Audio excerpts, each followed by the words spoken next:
I'm now joined by IDWeek HIV MA Program Chair, Dr. Wendy Armstrong from Emory University, to talk about workforce development in infectious diseases. Hello, Dr. Armstrong. Thanks for being here. Thanks for having me. So you're from Emory University. You're going to talk to us about workforce development in infectious diseases. So what is the current state of the workforce? There's a lot of discussion about the workforce in infectious disease right now, and there's a lot of hand-wringing about declining numbers of individuals pursuing infectious disease. If you look at the numbers, actually we're doing better than we have been over the past decade. And so we are attracting and recruiting more and more people into infectious disease. There's been a little bit of a decline in the past couple of years, but overall things are actually much rosier. Now that said, we need a lot more people in infectious disease, and 80% of counties in the United States do not have an infectious disease doctor. Oh, wow. So our position is good, but we need to improve it. So how do you improve it? It's a great question, and it's something a lot of us spend a lot of time thinking about. I think it's got to be a multi-pronged approach. One of them is, as trainees go through their medical training, their exposure to infectious disease is actually quite small. And they don't see the kinds of work that many of us do, that may be in public health, or maybe in the pharmaceutical industry, or maybe in global health, or in infection prevention. They see just the portions that they see on the wards on a daily basis. So one thing is exposing people to breadth. Another thing is exposing people, period. Not every resident has exposure to infectious disease. A third thing is improving our educational methods. So that we excite people about what excites us about the field instead of having people just memorize microbiologic organisms. And then the last thing that I'll mention is that we need to improve, I think, our work-life balance so that we can project, again, a favorable look to our trainees.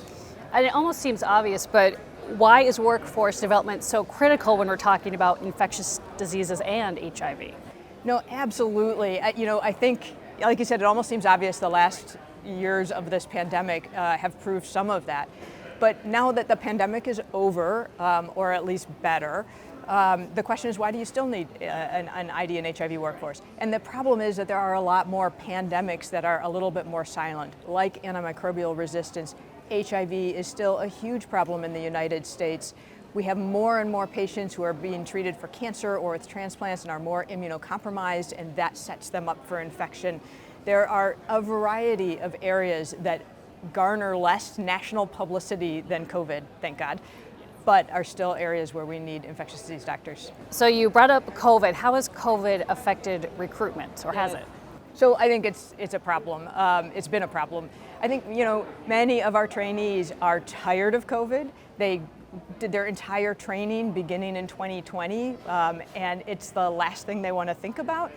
And they saw infectious disease doctors have to go from 0 to 60 during COVID, and they need some distance, and that's not exactly what they want to do. So while a lot of people in the beginning of COVID said this is the moment for infectious disease to recruit people into this once in a generation, we hope, pandemic response, I actually think it had the opposite effect, and it's going to take a couple of years to bounce out of that.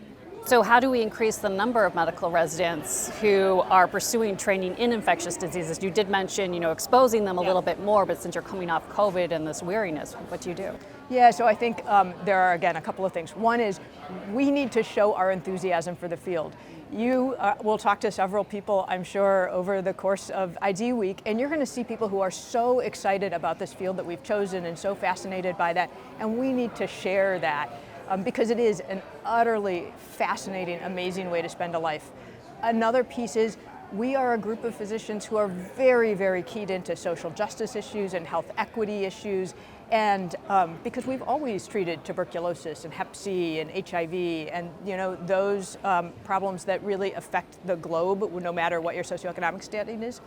And that is something trainees are really anxious to be part of, and they need to understand that that's part of ID. So we need to sell our specialty. We need to let people know how excited we are. So in addition to that, how can physicians in their everyday workflow really get to trainees and inspire them to keep on going with infectious diseases? Yeah, so that's what I tell people is seek out trainees, make a point of talking to them, let them come, invite them to see the other parts of your life, be positive, show how much you care. the studies show that it is positive relationships like that that are the most impactful factor for trainees going into the specialty. And if you ask people along the way, you say, why did you go into ID? 50% of the time they say, this person. The other 50% of the time they say, a book or a film. Right. So. Well, good luck inspiring folks. Are with us next week. Dr. Wendy Armstrong from Emory University, thank you so much for taking the time. Thank you.